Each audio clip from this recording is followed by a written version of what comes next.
E aí galera, beleza? Hoje nós iremos conversar aqui sobre um dos personagens que eu mais gosto aí na década de 70, de 80, que eu curtia pra caramba.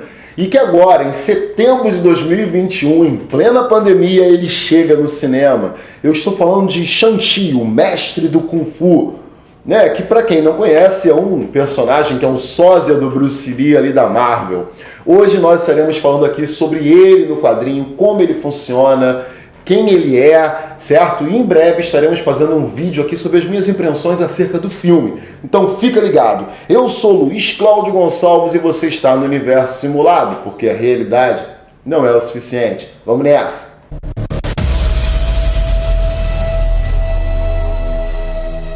Na década de 70, galera, o Kung Fu se tornou muito proeminente no cinema. Em especial por conta do Bruce Lee, que estava fazendo um sucesso do caramba com os filmes dele.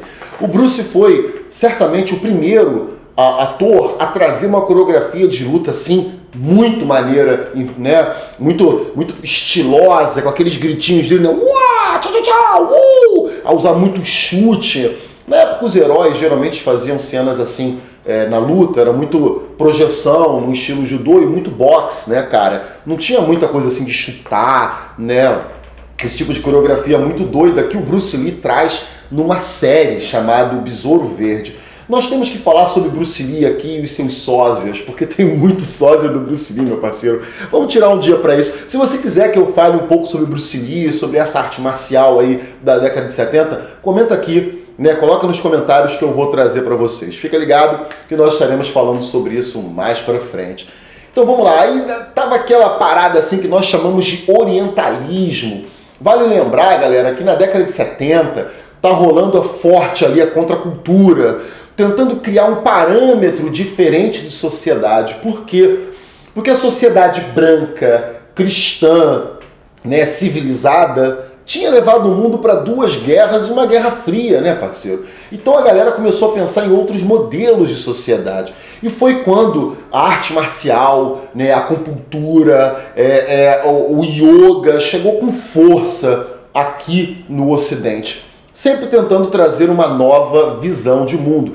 Um pouco romantizado, sabe qual é? Porque se imaginava meio que o Oriente era perfeito, coisa que não é bem verdade. Mas que na época, velho, isso era muito forte, né? Então, Bruce teve um destaque muito importante nisso, trazendo essa coreografia de luta fantástica. O Bruce Lee era um grande lutador, mas acima de tudo ele era um baita coreógrafo de luta, né? Ele sabia fazer muito bem, ele sabia usar muito bem o corpo dele na coreografia de luta. Vale lembrar que coreografia de luta é uma coisa e a luta é outra coisa completamente diferente, né? Na verdade, poucos são os atores, mesmo entre os lutadores, que são atores, que realmente se utilizam de uma coreografia de luta mais realista, né? Mais próxima. Você vê alguns casos específicos, como um ator que faz o Demolidor, ele soca usando mesmo o boxe, né, fechadinho. Você vê alguns filmes de luta, como aquele Quebrando Regras, né, que tem vários golpes de luta em si, mas no geral é uma coisa meio Jack Chan, que é bonito pra caramba. Na verdade eu gosto mais desse estilo mais Jack Chan do que um estilo mais realista. É muito bonito, mas não é exatamente assim que os caras lutam, né? Porque, por exemplo, se eu for bater levantando o ombro, que é o jeito certo, não dá pra filmar meu rosto. Então o pessoal abaixa para poder mostrar o rosto, né? Mostrar a performance do ator. Enfim, Bruce Lee trouxe essa ideia com força para o Ocidente e não é à toa que ele é considerado o rei das artes marciais até hoje, pelo menos no cinema. E a Marvel, cara, a Marvel não ia ficar de fora disso. Primeiro porque era uma parada que realmente estava bombando na sociedade. E segundo que a Marvel sempre teve muito antenada com as mudanças sociais para inserir essas mudanças nos seus filmes. Na época não tinha filme, né, cara? Nos seus quadrinhos, né? E aí a Shang-Chi surge nesse período. Vale lembrar que a década de 70 teve essa efervescência de personagens da Marvel que tinha muito do cinema blaxploitation, né, do cinema de luta, do cinema de gueto, né, você vê Luke Cage, você vê Punhos de Ferro, que também é muito maneiro, apesar da série ser uma porcaria. Enfim, essa tentativa de criar aquilo que hoje nós chamaríamos de representatividade. Hoje nós chamaríamos assim, na época não era bem essa a ideia. Tanto é que o próprio Shang-Chi era recheado de preconceitos ali, que nós já iremos conversar sobre isso. Aguenta aí. A história toda, na verdade, começa com o Fu Manchu. Fu Manchu era um vilão, velho, né, do livro, né, da literatura, que surgiu ali em 1912. Foi um dos primeiros super vilões assim, da literatura. Ele era um chinês que, na verdade, lançou o estereótipo do chinês, né? É uma criação do Jacques Homer, e a ideia dele era justamente esse clichêzão, assim, daquilo que seria o chinês, especialmente o vilão chinês. Na época, o preconceito era muito forte. Vale lembrar que nós estamos em 1912, época em que a xenofobia bombava na Europa e no mundo inteiro. Tanto é que um pouco depois vem a Primeira Guerra Mundial, não é verdade? Não se tinha a ideia de que a cultura diferente era bacana. Tinha uma ideia meio de escala de cultura, saca? Onde a minha era melhor do que a tua. Enfim. Então o Fu Manchu surge como esse vilão. Ele tomava um elixir imortal que não deixava ele morrer, né? O nome é elixir imortal, vai fazer o quê? Criar cabelo? Até seria bom pra mim, né? Mas não. E quando a Marvel consegue se apropriar de Fu Manchu, decide criar um personagem chamado Shang-Chi, que na tradução seria algo como espírito livre. Shang-Chi seria, portanto, filho de Fu Manchu, que foi treinado desde novinho para ser o assassino perfeito e herdeiro de seu pai na vida do crime, da maldade. Só que Shang-Chi descobriu que seu pai, na verdade, era um pilantra e, tal qual praticamente todos os filhos, ele se revolta com seu pai e viaja pelo mundo fazendo o oposto do seu pai, ou seja, criando coisas boas, fazendo bem, combatendo o mal. Até aí, show de bola, né, velho? Coisa a explorar a situação de um filho com o pai, essa briga, é uma coisa que sempre funciona muito bem, é muito maneiro, essa rivalidade dos dois.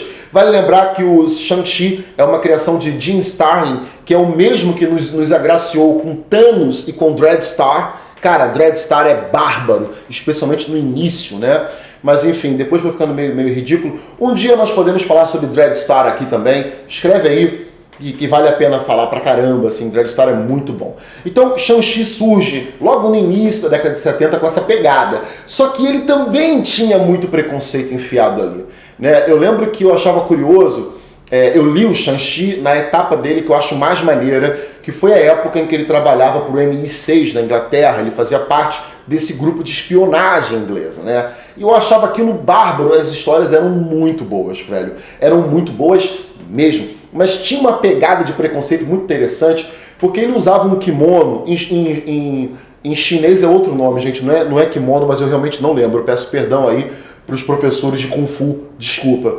Ele usava sempre aquele kimono vermelho, né, velho, descalço, né, então, com aquela tiarazinha. Então não importava onde o malandro estava, ele sempre estava descalço, sacou? Um pouco, né, dessa ideia de que o lutador luta descalço, né, apesar de que eu, por exemplo, não luto descalço. Acho que eu e o pessoal do Savate somos os únicos que não lutamos descalços, né?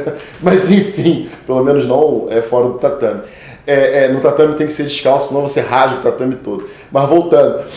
Então o Shang-Chi, ele carrega esse preconceito para onde quer que ele vá. Ele pode estar numa neve dos diabos, ele pode estar no centro da cidade, o cara vai estar sempre descalço. Tipo um Hobbit, né? A Marvel confundiu o chinês com o Hobbit. Era mais ou menos isso. Mas apesar do preconceito que para mim já era visível na época, eu gostava muito, né, do papo meio biscoitinho da sorte do Shang-Chi, que sempre tinha uma visão iluminada da parada, né? Uma associação da coisa meio mística. E era bem interessante porque nessa época a arte marcial era associada com filosofia, né? Um dia nós podemos falar um pouco mais sobre isso, mas o do das artes marciais como judô, karatê-do, taekwondo, aikido, vem muito dessa filosofia do taoísmo, né?